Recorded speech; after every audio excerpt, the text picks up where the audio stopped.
Welcome back to Parsha Ponderings. I'm Rabbi Elizabeth Bonnie Cohen, and I'm excited to be joined by my colleagues this morning. Hey, Rabbi Bunny Cohen. Hi, Rabbi Hamilton. Hi, Rabbi Starr. Hi, Talia. So this week, in the beginning of our parsha, we get the commandment about Shabbat, that we're not to extinguish a flame on Shabbat. And I'm curious why you think the Torah goes into this specific detail. Why kind of lead with that? Why put it here, perhaps? What do you make of this particular mitzvah that we see arrive in the beginning of this week's parsha?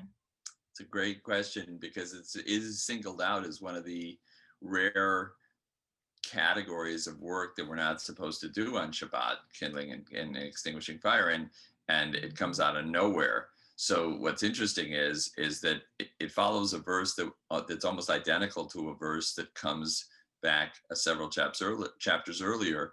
And the only mention of fire in between that verse and the beginning of our parsha, our two parshiyot this week, is the occurrence of fire in the making of the golden calf and in the destroying of the golden calf.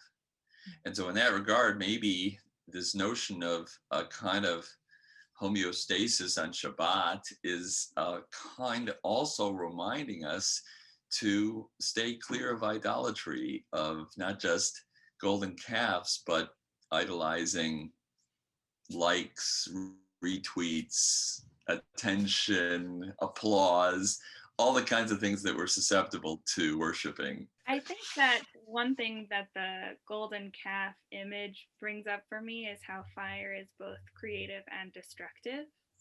And we could learn from that, fire as this paradigm of work that we should not do on Shabbos.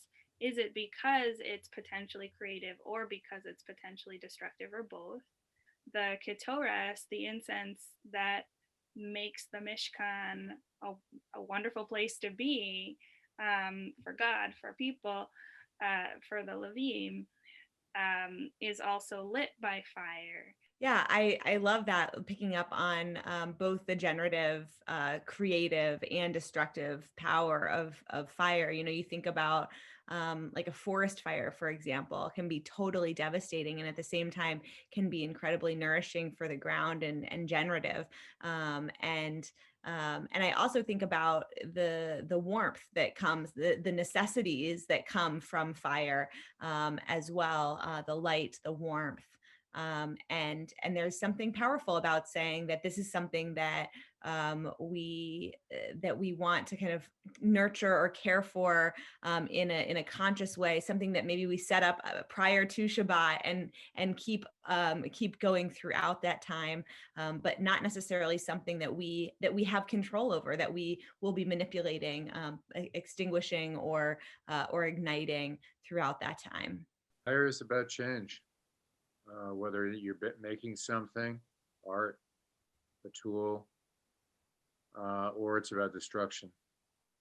And Shabbat is supposed to be about hanging out.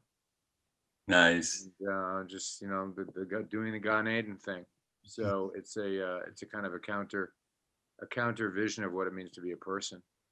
Well, however we're relating to this holy fire, this Shabbat, may you have a wonderful Shabbat Shalom, and may your fires warm you and offer some container for your Shabbat this week.